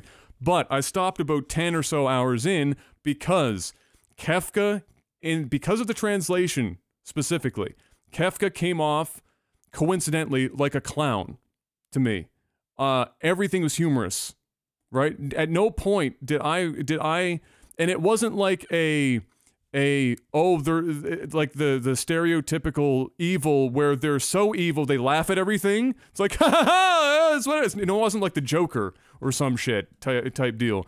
It just felt like everything was a gag, and so I couldn't take the main, evil guy in this game seriously, and I just stopped playing. I was like, maybe if I played this as a kid, and I'd have way more attachment to this, and I would look at what Kefka's doing in this universe is way fucking worse, and I'd be like, oh, this is the greatest thing ever. But going back to it from having not played it at all did it no favors. So I guess if I had to boil it down to any singular problem that I've experienced across multiple JRPGs in the SNES era I went back to, including Secret of Mana, which I just played the other day, which had mechanical problems, which is an entirely different thing because it was like one of the first action RPGs on SNES, which action RPG and SNES should never have been in the same fucking sentence ever, but God bless him for Link to the giving Past it a shot. Is amazing. I mean, it's not a JRPG, action but RPGs it's an RPG, were pretty it's well action done. RPG. No, okay. When you go back and play Secret of Mana, you're gonna know what I fucking mean. I don't mean Legend of Zelda shit. That's an adventure title. The action RPG where the combat system is set up as such as it was in Secret of Mana, and the fact that you had to rely on the artificial intelligence of 1994 for your fucking allies is infuriating beyond all fucking belief. So it's a little bit of a different scenario. I mean, yes, there were things done well in respects for that genre, but that was not one of the fucking things that people fondly remember about Secret of Mana. But the same thing happened in Secret of Mana. Writing, or not the writing, because I don't want to say that the original writing was bad. It was probably quite good, but the translation. So you have a localization issue.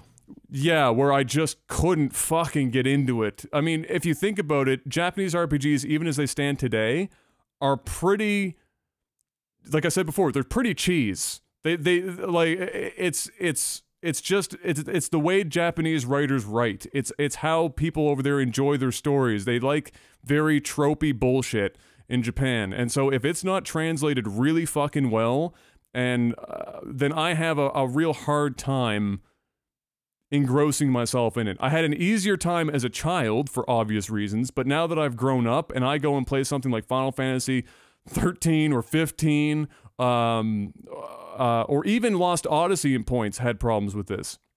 It's just kind of a thing. And when I go all the way back to the 90s, when people really didn't give a fuck about translations, then that was like, that's a big hurdle for me. So if I had to boil it down to one thing, let's go with that. That's my answer. Okay. All right. Well, what about you, Panic? Did you play Chrono Trigger? You into JRPGs at all? I am very much into JRPGs, but I kind of in the same boat as Adam. I kind of missed out on the SNES generation, mainly because my cousins all had the SNES. We were a Sega household because my brother and I had to decide which console would we get. We only got one. And so we decided on the Sega mutually because, one, I was a huge Sonic fanboy, and my brother liked sports games. So we're like, Sega seems like a good one. And my parents were like, oh, well, all your cousins have SNES, so you might as well get the Genesis. So I ended up playing a lot more action games than the RPG games. And then when I went back, when I was older and ROMs were kind of a thing, I played through a lot of the older Final Fantasies. I never got around to playing Chrono Trigger. I don't know why. It's just like I've always heard about it. I just never got around to playing it. So it was one of those kind of weird switchovers, I would say. Yeah, like for me, I grew up on Super Nintendo, so I mean, I guess I'm a little biased because, you know, I still consider Super Nintendo the greatest console of all time. For a number of reasons, and we can talk about that because Adam and I debated that. Adam and I debated that for a long time. He says PS2 is, and I can totally see he makes valid points, but the Super Nintendo for all it's. JRPGs are my favorite besides RTSs because RTS is for obvious reasons a genre that I love very much. But JRPGs has always been that one type of genre that can hold my attention for long periods of time. If I go and play an action game like, you know, Shadows of Mordor or, you know, whatever. I mean, even if we go to Super Nintendo and I throw in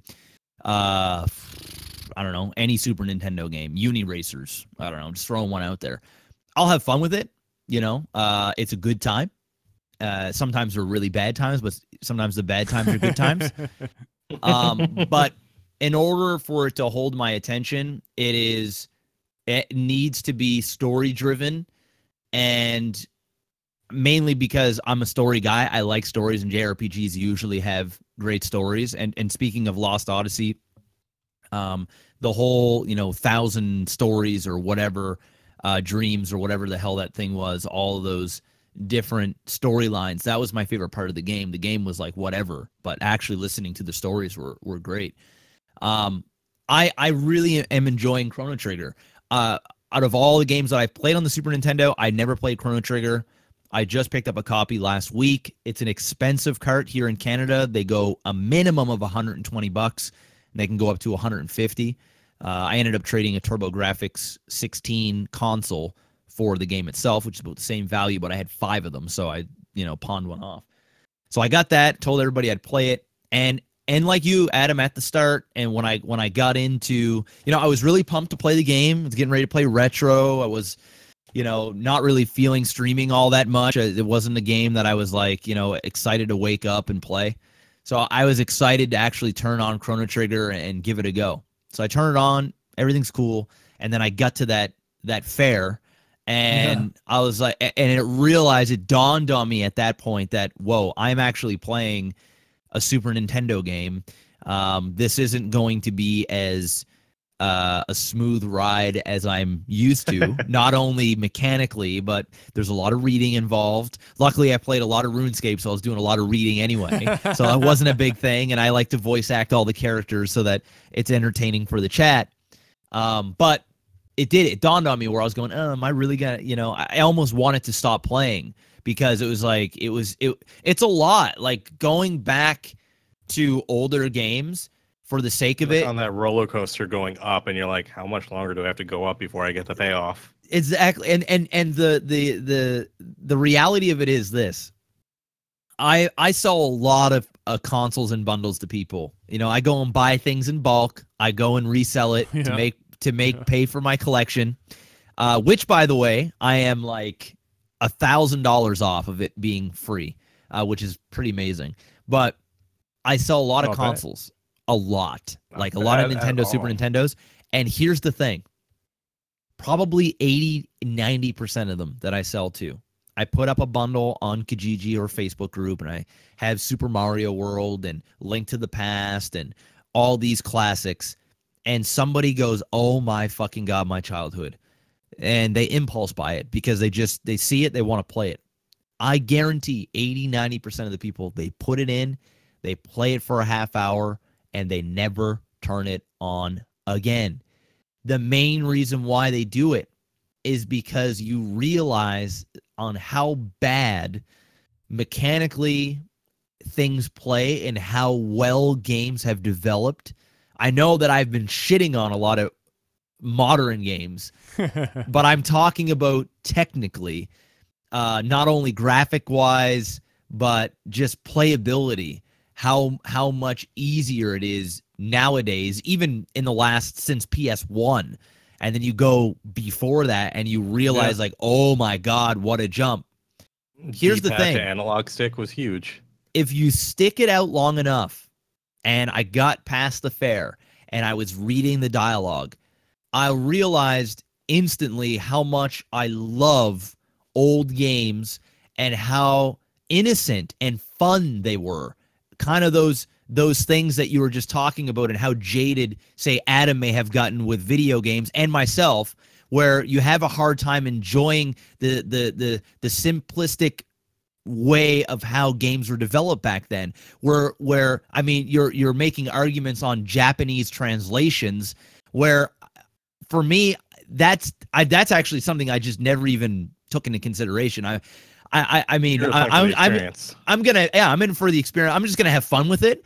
And here's one thing that I do want to say about Chrono Trigger in particular, is the story is amazing. I love the characters. I almost, by the time I'm done this, I'll probably get some sort of Chrono Trigger, plushies or something to add in the room, because the characters are that much fun. And there's also this generic time travel thing where you're traveling within time, but how crazy is it that I believe and I feel that the way that Chrono Trigger handles time jumping is the best I've ever seen in any video game ever made. You want to know why that is? Ever. And why is that? I don't know why that is. That's because a lot of those like generic time travel things that you probably bit off of Chrono Trigger. They came from Chrono Trigger. It was one of the first time travel video games. It is absolutely incredible. Set up a lot of those tropes. How they did it, it's the OG. Where you can be, it's like there's a world map, and it's not very big. It's a small world map. It's a short JRPG, by the way. It's like 15 to 20 hours long, usually about 12 to 15 for most people. Although I'm sure there's people that probably played 80, 90 hours. It's a small world, but you can hop between times, and you go from to the past to the future, and it's just the world that changes.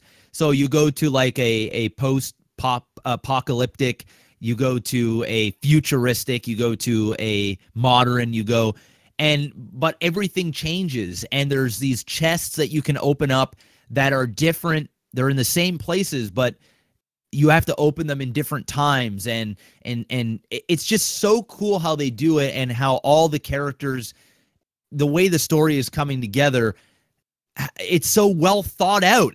I couldn't believe it. Sometimes when I'm playing the game, I go, holy shit, this came out back in the day.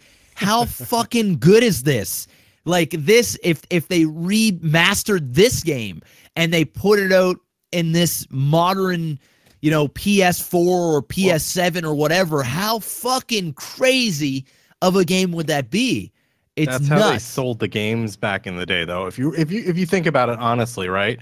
The SNES and all those, they only had so much they could do with graphics. Yep. And yeah, you had some incremental improvements over time, but these guys were making games so that they could sell their next game.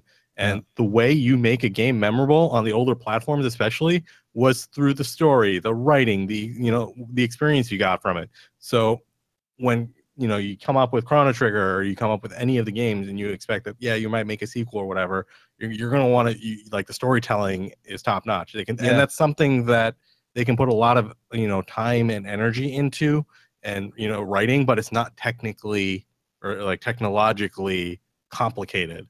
It's very simple.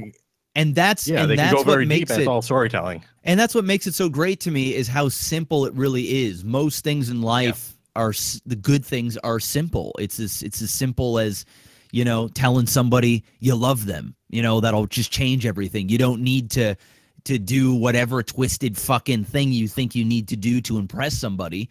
You just need it to be simple and have it translate well. And that's how I feel Chrono Trigger did. It is a big I love you to gamers. Back then, you had to make a good fucking game, and in order for it to sell, you just did. And it's a beautiful thing to play now that I am such a seasoned gamer, and a jaded one at that, or I can go back, and sure, the beginning was rough, it was super rough. But once I got over that hump, which was about 45 minutes, maybe an hour tops, and it wasn't even like it was a horrible experience. It was just like, oh man, you know, we're going way back here. I loved it. So I'm not done yet. I'll give you guys, you know, another little blur on it when I finish the game. But I will say the gameplay is phenomenal. It's very well paced.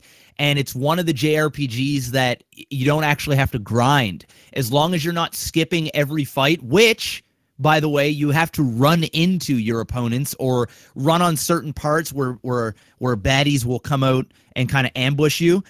And it goes right into the fight. So if you're walking around an area, you get into a battle, there is no, like, screen change. It just goes right into the fight. And then when you're done beating your opponents, there's no like din, din, din, din, din, din, din, din, din.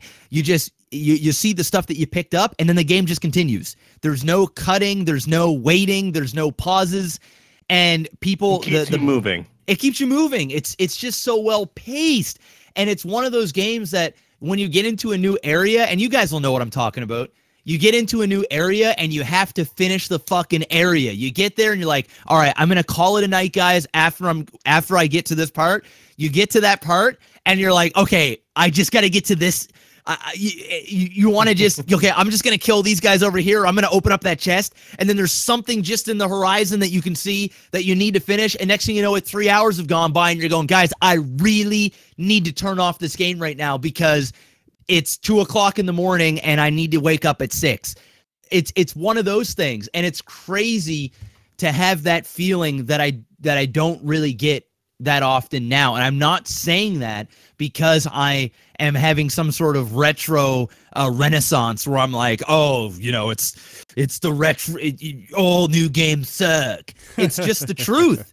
It's just a fucking fun, well-paced, well-written, great characters, JRPG classic action. So if you guys haven't played Chrono Trigger out there and you're listening, go grab a ROM, go get the cart, do however you need to do it, play that game. It's a damn good time. It's getting my thumbs up so far, unless they totally shit the bed here in the last like 40% of the game, which I can't see because it's actually like picking up.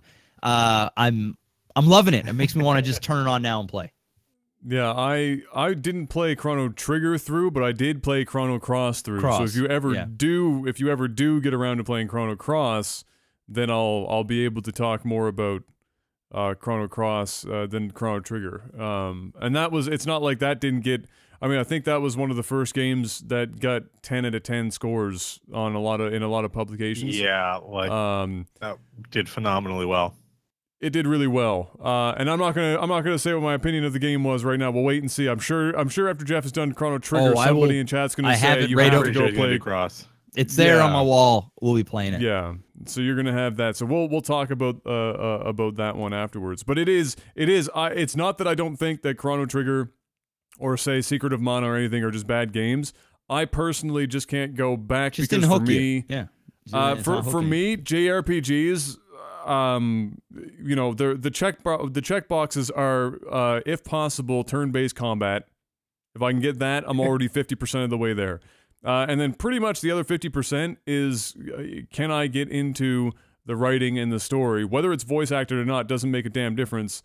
It's just whether or not that I can get into it. And I've just, with the ones that I've played on the SNES, either a translation or otherwise, I've just had a hard time. So I won't say what I think about Chrono Cross necessarily, but I do think Trigger is a better game, demonstrably so, than Chrono Cross. So we'll flesh that out a little more once Mr. Black has gotten through Chrono Cross, which I know sounds weird given the fact I haven't beaten Trigger, but we'll talk about that when the time comes. Is there anything else retro-y we want to talk about, Mr. Black? We'll keep it simple. We'll keep it simple, okay. just like Chrono Cross. Okay, all right. How about we talk about Han Solo? Okay. How about we talk about Han Solo? Because old Hanny boy, I feel like everything surrounding Han Solo's character, even since the original movies, has been kind of a dumpster fire. Like, not even Harrison Ford wanted to play Han Solo, but yet there he was, and the pay was good, so he did it anyway. And now we've got this Han Solo movie that I guess is kind of it's in that same vein as Rogue One or whatever, where it's the. What do you mean he didn't want to play Han Solo? He didn't want to. Harrison Ford hates acting. He literally fucking hates. He legitimately acting. hated playing Han Solo. Like legit. He would go. He would go to like set, asking the director, like, kill me off. Like, I don't want to do this anymore. Yeah. Like, he hated playing the character, and that's why he was so happy when they killed him off. In episode 7. And it even got to the point where Mark. Yeah, but Hamill early was on like, when he first got the role. Yeah, well, no, even then, like he did not like it. He did not like it. So yeah, really, he said this a million times. This isn't like new information. There's like documentaries. Like if you go on YouTube and you search, like he talks about how fucking shitty it was playing Han Solo. He did not like it. So like, and there was a more recent interview where even Mark Hamill was saying how he didn't really want to go back and play Luke, and he was like, you know, the one guy that's going to save me here is either all the people will come back or none will, and this will, and I'm safe because there's no way Harrison is going to fucking agree to come back and do Star Wars. And of course, pay him enough money. He did. And finally put him to rest, too. He even said in an interview he was not coming back unless they killed him. And so they said, "Done. You're dead. You're dead." And so here we are. So but they obviously can't let Han Solo as a piece of movie bit to go away forever. So we had this anthology film. Yeah, where they were going to go through with it, and it had been going along, and we're pretty deep into production at this point, to my knowledge. Like we're into it. And then the director or directors, I don't know if it was like one or two guys there that walked off. They're like, fuck this, Audi 5. And so now they've replaced him with, from what I'm not a movie guy, I'm not a TV guy, but all I know is that this is Ron Howard, right, that they replaced him with. All I know about Ron Howard is every time I've heard his name come up, it's not that he's bad, he's just like the fucking Wonder Bread of directors. So I wanted to hear from you guys that know a little bit more about this situation probably than I do, or at least a little bit more about Ron Howard and what your take would be on how this whole situation is going to go down. I want to hear your take on this. So let's start with Jeff. I'm interested. Well, I mean, okay. Ron Howard, he's a good director. He isn't a flashy director. Like he's not, a J.J. Abrams or anything like that. A lot of his stuff is character driven, which is great. I think that's what they need to do. He's a story movie guy. He's a story. Exactly. Literally, that's the show. His biggest, I think probably his biggest movie was Apollo 13. That he did, which was like back in Beautiful Mind, I would say. Beautiful Mind, yeah, that was huge too. That was in 2001. Or Da Vinci Code. Da Vinci, yeah, that was He did a lot. Okay, he's done a lot of stuff. I don't know if you're allowed to put Da Vinci Code in with Beautiful Mind and Apollo 13, but well, it's I mean, in terms of box did. office, it did really, really well. He did Angels and Demons as well, obviously, but yeah, I think he even did Inferno. I think he did all of them. Did he do Inferno? I think he did. Inferno was like 2 years ago. Yeah, that was just like recently. Yeah. But yeah, the big one for me is Apollo. He also did one of my favorite movies of all time. This is gonna sound weird. Boy, here we go. Okay. Whoa, dial it back, Jeff. All right, it's not one of my favorite movies of all time, but it is a guilty pleasure, fun movie. Ransom. You guys ever watch Ransom with Mel Gibson? Yeah. Oh my god! I just saw.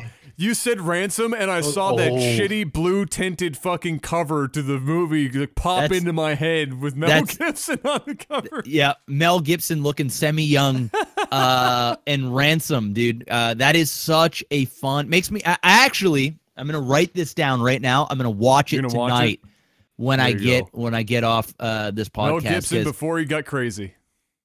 He probably was crazy back then, but there was no social media really back then. So I mean, his crazy probably just didn't get out. But yeah, he share bad movies too, though. Oh yeah, he's done some pretty bad ones. TV, Cowboys and Aliens, like my god. Yeah, he's done some shit boxes for sure. But you know what? I'm okay with that. I don't need a crazy flashy director for this. I mean, this is not Star Wars. This is, I mean, it's Star Wars, but it's kind of like Rogue One. it's going to be very, very character driven, more focused. I'm sure there'll be some big, you know, space things. It's Han Solo. Obviously, we're gonna get the Millennium Falcon and, you know, all that stuff. And there'll be some great bar scenes and all that stuff. There'll be a lot of tension. But at the end of the day, I'm not against it or for it. I don't really care. They've got an amazing cast of people that are playing in this film, and it's Disney and Lucas. I feel like it's going to be a home run. I mean, they've been smashing it with everything they've done so far, Star Wars related. Not only are the pressers amazing, the Star Wars celebration was amazing. Episode 7, I know there'll be some people out there that'll say I didn't like it. It was like A New Hope and blah blah blah blah blah. And when Episode 8 comes out, they'll be like, oh my god, it's just too much like Empire Strikes Back. And they'll you know, obviously we're gonna hear that. But at the end of the day, they were really good movies. They were a great experience. And I shouldn't say I don't think, but the majority of people that left the theater on Rogue One or Episode 7 didn't walk out despising it or hating the movie. They may have had problems. I mean, I had my problems, but we're talking about Star Wars. Star Wars is one of the most scrutinized franchises in the history. I mean, there are people that their lives are like literally revolved around Star Wars. Like they named their children Leia or Luke. You know, they're hardcore. It's part of their being. So when you get these hardcore people, it's almost impossible to please them. I think even if they made a movie and they watched the movie, they'd have problems with it. It's one of those things where I have more faith in Kathleen Kennedy. I think that's the girl that's running it over at Disney, and what they're doing over there than any movie director. Obviously, a movie director is gonna get me excited in terms of technically, and you look at someone's track record, and you can kind of visualize the tone and what it's gonna look like. But at the end of the day, they got my money, and I'm sure I'm gonna enjoy it. So, you know, it is what it is to me. I don't know how you feel, Panic. Yeah, I mean, for Ron Howard was an interesting choice. I feel like the reason the other two guys left was creative differences. Yep. So yep. I'm really curious. Like, was it creative differences with each other or with Disney? I'm not too sure on what happened with them leaving. But rumor is, sorry to interrupt, but rumor is they were having issues with the Disney in terms of their vision on what they wanted to do. And obviously when in the movie business, I mean, yeah, you don't mess with Disney. And if they're saying, listen, look, I don't think they're ever going, besides, and this isn't obviously Disney, but DC, for example, and Wonder Woman, what's her face that directed Wonder Woman, I think she's going to have full reign on the next Wonder Woman. I think they're going to go, you saved us. You are, how much money do you want? And here you go. Have fun. Go. Here's $200 million. Go make a fucking sick sequel. I think that's what's going to happen there. But the problem is with Disney is, and especially since they're having different directors do every film essentially, and they need to keep everything kind of coinciding. I mean, we're talking Star Wars here. This is bigger than just the movies. I mean, they're trying to fit Lego pieces all together. That's literally what it is. They already have, and they can't give as much freedom. Exactly. And I think what happened, and rumor is they had differences. They had different visions on how they wanted things to go, and Disney said, "See ya." I feel like Disney just canned them. Said, we're not firing you, but you ought to resign because we're gonna fire you, type thing. I think that's what happened. But continue. So, yeah. Go ahead, Benny. So I was gonna say with the Ron Howard pickup, I feel like Han Solo's, I don't know if he's necessarily a great fit for Han Solo. I'm just thinking about like how his movies are. He has been going for more of the edgy stuff lately, but a lot of his stuff, again, it's all about the storytelling, but it always ends up with kind of a little bit of that feel-good aspect to it, like how they play out. Mm-hmm. So I know he's got like Dark Tower coming out, which is you know, it's in the name, but it's a Stephen King. It's a much more realistic and edgier and grittier setup.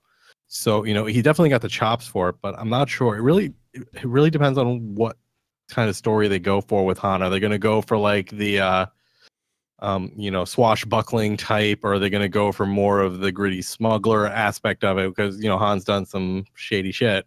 You know, it all depends on which angle. And they showed that in character. Rogue One. Like in Rogue One, that's what I love so much about. Did you see that one, Adam? Did you see Rogue One? Oh yeah. That's what I loved about Rogue One is I mean there were those quippy one-liners and it was fun. It wasn't as lighthearted as Star Wars Episode 7 was, but it was gritty. Like, these guys are rebels. They're killers. They steal, they kill, they're bounty hunters. They do things for money and for their own monetary gain. Like, people are legitimately dying type of thing. Like they would, okay, they would shoot. Yeah, they would shoot people, even though you're like, whoa, did he just fucking do that shit? Like, you're a main character? What the fuck? You're not gonna, like, there's no underlining issue. He didn't sleep with your fucking your daughter, or he didn't fucking your wife, or like there's no, you know, you don't have some beef with him from 20 years back. You just shot that dude in the back for whatever reason. So I hope they go down that way. I hope they keep it as lighthearted enough and fun. I don't want Indiana Jones, because I feel like we're gonna cross, because Harrison Ford, you know, he obviously did Indiana Jones and he did Han Solo. The characters were so much alike in so many ways that I feel as if they go too lighthearted, it's gonna feel very Indiana Jonesy in a Star Wars environment. I want it to be gritty enough, but fun enough, and that's going to be on Ron Howard and the guy who's playing, you know. And again, that's why it's confusing, because if you look at it, Star Wars, the way Disney's treating it is the mainline Star Wars movies coming out every other year or whatever. Those are following the same conventions as the other Star Wars movies and progressing the main plot. But then, like, stuff they did with Rogue One, they're taking a lot more creative liberties on the side movies. So Rogue One was a lot darker than you usually would get for a Star Wars movie. But at the same time with Han Solo, exactly. So, like, there's so many different ways that they can go with the Han Solo movie. I don't know if I'm excited or worried, because there's a lot of different ways they can screw it up. So Ron Howard's a good pick because he's a veteran director and he has handled, you know, other IPs, you know, major franchises, and, you know, at a technical level, I think we'll get a good movie. And even if the story is weak, we'll still get a good story told, because Ron Howard will give us that vision. I'm just concerned about the actual content of the story that we'll get for that movie. The reality of it is this, and I'll leave it at that. But I think the reality is this has the potential to be the worst Star Wars movie that Disney has had to date. It has potential to be not a flop. I don't think there'll ever be a Star Wars movie that'll be a flop, but I think it has potential to just be okay. I don't think we're going to get a bad movie. It could be amazing. They could just wow me again, which I'm going to assume they're going to. But this has the potential to be that first semi-letdown to a lot of people, especially when you're dealing with a character like Han Solo, of all characters, you know? Yeah. So I'm gonna throw this last question out, just as don't spend too much time on this, but I wanted to hear both of you guys' thoughts on this, whether you agree or not. I guess it doesn't much matter. But Ron Howard, we've established he's a veteran director. He's done big things. He's done character-driven stuff. This is all great. But I want to know if you guys, not necessarily if you're concerned about it, but how difficult is it for a director to come in like halfway into production and take over from a different director that's probably got wildly different directing style than you, and they've already put a bunch of shit on, you know, on the editing table to be sent through, and you don't get to go back and retool that. So now you've got to come at some weird middle ground between your directing style and the people that came before you.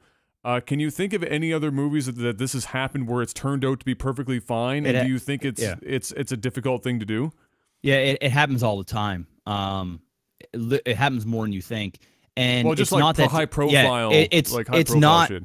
It's really not that difficult. And they will change things. Movies sometimes get changed on the fly. And sometimes they do reshoots. They film something and I don't like this, and they'll spend another $30 million to reshoot an entire 15-minute chunk of a movie or whatever the case may be. I don't think that's going to be an issue here. These guys are professionals. They're the best in the business, and a lot of the time is it's not like Ron Howard just magically came up in a fucking in a hey, let's go grab Ron Howard. Chances are he was in the running for the part to begin with. They do this for multiple directors. Usually they have somebody in mind that they would love to do it. But chances are Ron Howard was already on the table, already thinking about it, maybe even did some writing, or at the very least, producer, like a shadow producer. At the very least, he's in that Disney umbrella, and it was probably just smooth sailing. I'm sure. I'm sure there were some technical things, but Disney usually, when they do a lot of the larger scale productions, they have shadow producers who are like people like other directors or whoever who are like not necessarily billed on it, but they're there helping, and Disney puts them in just in case, like so the director's not coming in blind. Yeah, and a lot of the time is when you have a big blockbuster movies like Jurassic World that came out, and the director didn't direct the new Jurassic World that's coming out, but they had him on set for a lot of it, kind of overshadowing the director, not only to keep that tone that he set in the first one, which is I'm sure a lot of people in Disney are doing as well for Star Wars. I'm sure J.J. Abrams for Episode 8, in fact, I know he was on set giving some advice. Obviously, there's this discrepancy that you want to use where you're not directing the movie, but when you're dealing with such a big project like this, it's a team effort. It's never just one guy going in and saying, go have fun. It's very, very rare.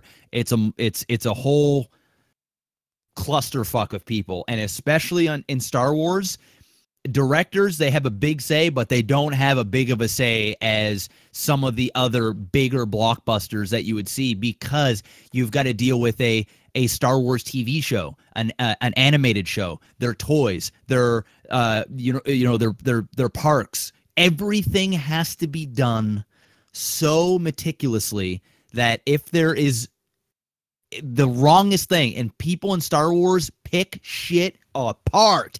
I mean, Luke Skywalker could say one line and somebody would have a 4-hour podcast on what exactly that line means. Yeah. I shit you not. And when it spreads like wildfire, it can hurt the brand or it can do wonders for the brand. So to answer your question, I think, there would be some technical things hurdles that they'd have to cross, but this isn't, they did not just call this guy and go, yo, our other boys are out. You mind just kind of come? Is your schedule free? Can you come on in? It's kind of like, I always go, I don't know why I keep doing UFC references, but usually when you have a fighter that gets injured or can't fight, typically Dana White would call somebody and say, hey, you don't have the fight, but be ready in case we call you up until this certain point. Keep your schedule clean and be prepared to fight just in case something happens. It works the same way in the movie biz. Yeah. Okay. I'm just going to assume that Panic agrees with everything because he's looking. No, I agree with that sentiment. Okay. No, I was checking something, but yeah. Okay. Well, we'll leave it there because despite it's hard for me to gauge roughly where we are around the timeline because we started a little later and we had to talk about the format change and stuff. So I don't know where we are, but I think we might be a shade over, but not dramatically over. So we're gonna wrap it there for this bit. For those not on Twitch, this is where it gets complicated, where I have to figure out how to package this up. On Twitch, we're not going anywhere. We're coming back for tech support, the second half of the show for you guys. And for those watching this on YouTube or listening to this on iTunes or Google Play or wherever else on the RSS feed, you're going to be getting the tech support section of the show, the follow-up to this part, in a few days, depending on when you've listened to this. So thank you very much for listening at home. Huge thank you to everybody giving us ratings on iTunes. We're continuously, slowly, but we're approaching 100. Hopefully, we eventually hit 100. We're getting awfully damn close. And of course, a big thanks go out to our Patreon supporters, which mean absolutely everything to us as well. We'll do the read them all off now. Well, no, I don't want to do both of them up. I'm going to do it at the end of tech support. I'll have all the. That means all the Patreon stuff will be in one go. But a big shout out, of course, to everybody on Patreon. And if you're listening to this on iTunes and you want to check that out, it's patreon.com/technicalalpha. Actually, in the next couple of days, I'll be releasing the next round of videos of retro verses for Jeff and I, where we play games off of his retro wall, and only Patreons have access to that. So thank you very much, ladies and gentlemen. We're going to go on a break. For those listening at home, not live streamed, you will see us in another couple of days or so. And so yeah, here comes sellout round number 2, or the end of the show. So we're either going to see you soon or see you later. There's no fucking smooth way to end this the way that we're doing it, but I'll come up with something. We'll come up with something. We'll see you guys like Wednesday. Yeah, you're watching us on Twitch. Don't go anywhere. Don't go anywhere. We'll be right back. But otherwise, peace. Hey guys, if you're enjoying Technical Alpha and are interested in supporting us, do I have a solution for you? We've set up this Patreon page to help us, help you, help us, and you. We've got a list of options that would make a used car salesman cry that provides you with a range of goodies for your support. Head on over to patreon.com/technicalalpha to see what's up for grabs. Like fancy badges and stuff? Subscribe to us on Twitch to get access to, well, badges and stuff. Not big on subscriptions. We have a button below that allows you to directly throw money at our faces. Careful you don't take those eyes out though. We are so very fond of our eyes. Honestly though, while we like to joke about the sellout, just being a regular listener is a huge help, and we're incredibly thankful for all of your support. Technical Alpha will continue soon, so sit tight.